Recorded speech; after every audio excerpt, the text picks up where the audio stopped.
분쟁을 이어가던 그룹 피프티피프티가 팀 재정비를 하고 선보일 가능성이 높아졌습니다. 피프티피프티는 소속사 분쟁 이후 5개월이 넘는 공백기를 가지게 됐습니다.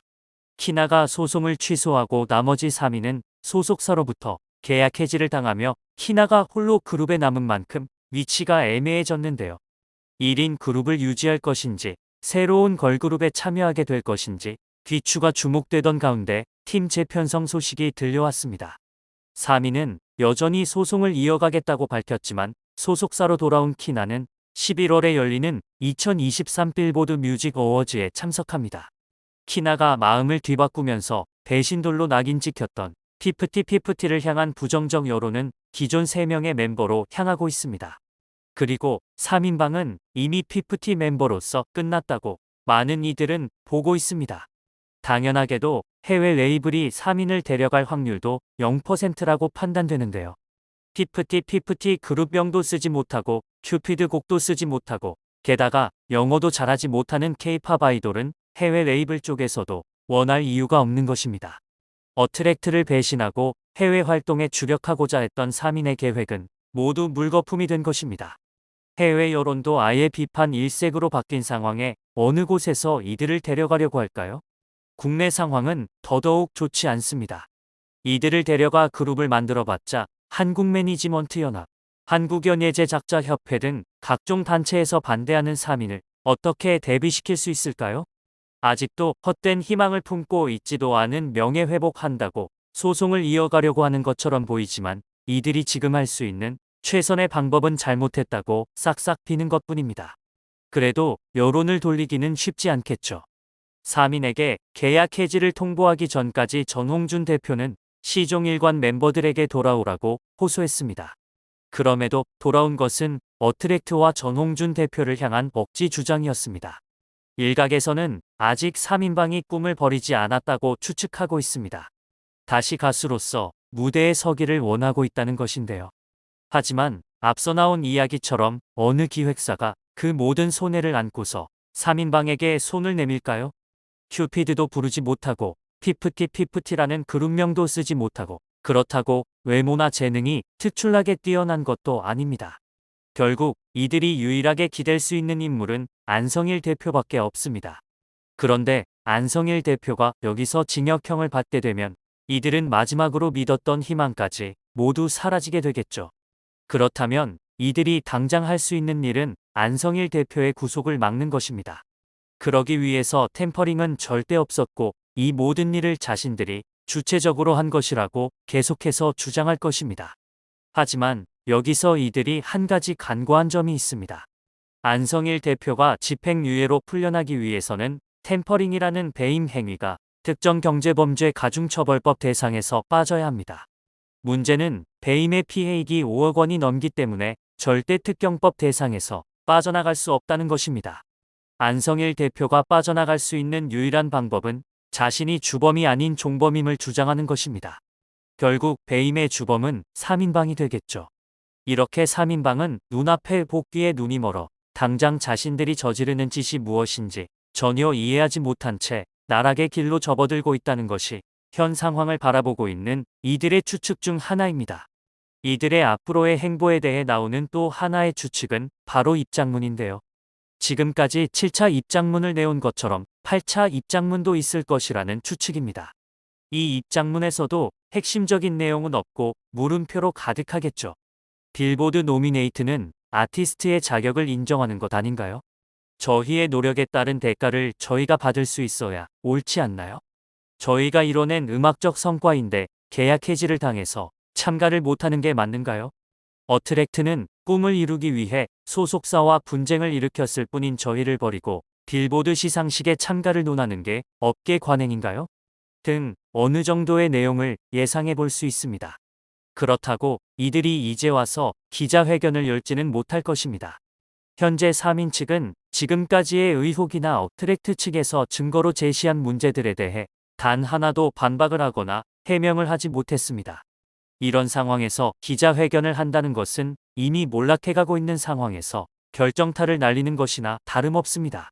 상표권은 왜 신청했나?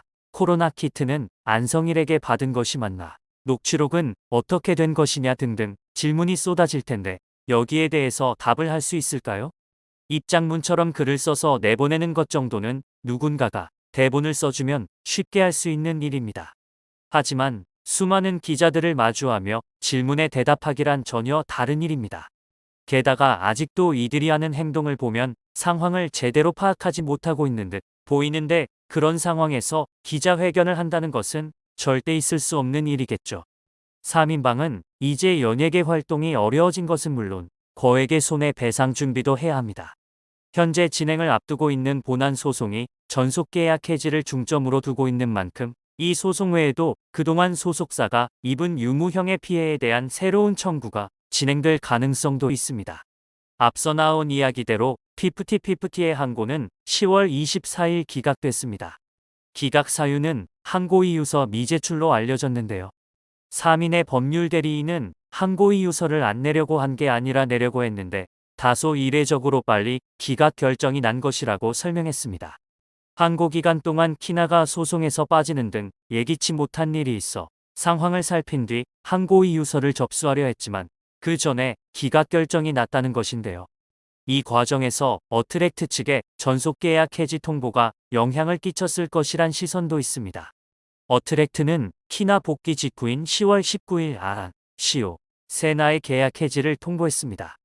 이들 셋이 처음부터 원했던 바가 계약 해지였고 본안 소송의 판결이 날 때까지 어트랙트와의 관계가 해소되지 않을 경우 입을 수 있는 손해를 계산해 가처분을 제기했던 만큼 이미 원한 바를 이뤘으니 굳이 가처분에 매달릴 이유가 없는 셈입니다. 나머지 계약 해지의 귀책 사유 여부는 본안에서 다투겠다는 입장으로 파악됩니다. 이처럼 전 멤버 3인에 대한 계약 해지가 인정된 상황에서 남은 분쟁은 계약 해지의 시점과 그 배후를 밝혀내는 것에 중점을 둘 것으로 보이는데요. 우선 시점의 문제입니다. 본안은 물론 향후 전 멤버들과 그 배후에 대한 손해배상을 청구할 경우 계약 해지가 인정된 시점이 6월 19일 멤버들이 가처분을 제기했을 때인지 어트랙트가 직접 계약 해지를 통보한 10월 19일인지에 따라 배상액에 차이가 생길 수 있습니다. 멤버들이 가처분을 제기한 전후에 들어온 광고나 행사, 각종 투자 제한 등 수익이 발생할 수 있는 이벤트에 대한 기대 수익이 배상액에 어느 정도까지 포함될 수 있을지를 가리는 기준이기 때문입니다. 어트랙트 측은 6월 19일부터 계약 해지 통보 직전인 10월 18일까지 멤버들이 여전히 어트랙트와 계약 관계에 있음을 주장해온 바 있습니다. 8월 가처분 신청이 기각된 후에도 재판부의 결정과 기존 전속 계약에 따라 멤버들은 어트랙트 소속으로 활동을 지속해야 한다고 강조해왔습니다. 어트랙트가 직접 계약 해지를 통보한 것이 10월 19일인 만큼 해지의 시점은 6월 19일이 아닌 10월 19일이어야 한다는 것인데요. 법원에서 이 주장이 인정된다면 전 멤버 3인은 최소 6월 19일부터 10월 전까지 피프티피프티 이름으로 발생할 수 있었던 기대 수익에 대한 일부 배상 책임을 질 수 있게 됩니다. 이와 더불어 키나의 복귀로 피프티피프티 사태의 배후에 그들의 프로듀싱을 맡았던 외주업체 더기버스의 안성일 대표가 있었다는 폭로가 나오면서 전 멤버 3인과 안 대표의 계약 해지, 빌드업 인정 여부가 향후 소송의 방향을 결정할 것으로 보입니다. 키나는 안 대표가 외부 기업으로부터 받은 어트랙트의 투자금 등이 결국 피프티피프티의 빚이 될 것이라고 귀띔하며 멤버 부모들에게 접근, 계약 해지를 종용했다고 폭로한 바 있습니다. 해지 통보 직전에는 멤버들에게 확진 키트 사진을 제공해 어트랙트의 눈에 띄지 않게 숙소를 빠져나올 것을 지시했고 가처분 소송 중에는 멤버 부모들에게 연락해 지속적으로 조언했다는 게 키나의 주장입니다. 이 같은 공모가 재판부에 의해서도 사실로 확정될 경우엔 전 멤버 3인이 어트랙트에 배상해야 할 액수가 좀 더 폭넓게 인정될 수 있습니다.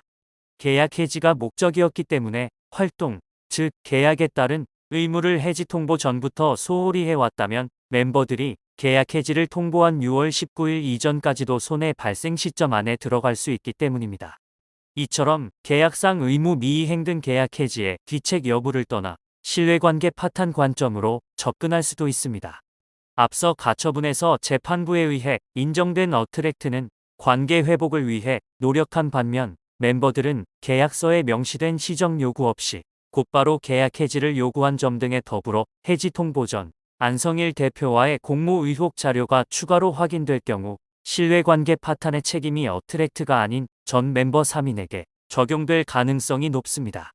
엄청난 금액의 손해배상 청구가 이뤄지지 않을까 추측이 이어지고 있습니다. 3인방과 더기버스 안성일 대표는 자신들의 욕심을 채우기 위해 했던 어리석은 행동들로 인해 처벌받을 일만 남아 있습니다. 반면 이들에게 큰 피해를 입은 어트랙트는 세계로 뻗어나갈 일만 남았는데요. 새 걸그룹 프로젝트와 함께 새로운 피프티에 대한 관심도 계속해서 커지고 있습니다. 무엇보다 피프티의 멤버를 새로 뽑겠다고 표명한 만큼 엄청난 인재들이 지원해야 할 것으로 예상되는데요. 기존 피프티를 구성할 때는 현실적으로 중소기획사였던 만큼 비교적 대형 기획사보다 눈에 띄는 인재가 적었을 것입니다. 하지만 이미 그룹명과 수록곡이 세계적으로 알려져 있기 때문에 이 그룹에 속할 수만 있다면 멤버 개인의 인지도를 높이는 것은 시간 문제입니다. 이러한 그룹에 들어간다는 것은 대형 기획사 연습생으로 들어가는 것보다 톱스타로 성공할 수 있는 확률이 훨씬 높습니다. 때문에 어트랙트의 새 걸그룹 프로젝트도 현재 많은 관심을 받고 있지만 새롭게 구성될 피프티 멤버 지원에도 굉장한 실력자들이 몰릴 것으로 보입니다. 3인방은 이 과정을 모두 지켜보며 아무것도 못하고 땅을 치며 후회하겠죠. 그러나 이미 여러 번의 기회가 주어졌음에도 그 기회들을 모두 걷어찬 것 또한 본인들입니다. 세계로 뻗어나갈 어트랙트와 피프티를 기대하며 남에게 피해를 준 이들은 그 죗값을 제대로 치르길 바라겠습니다.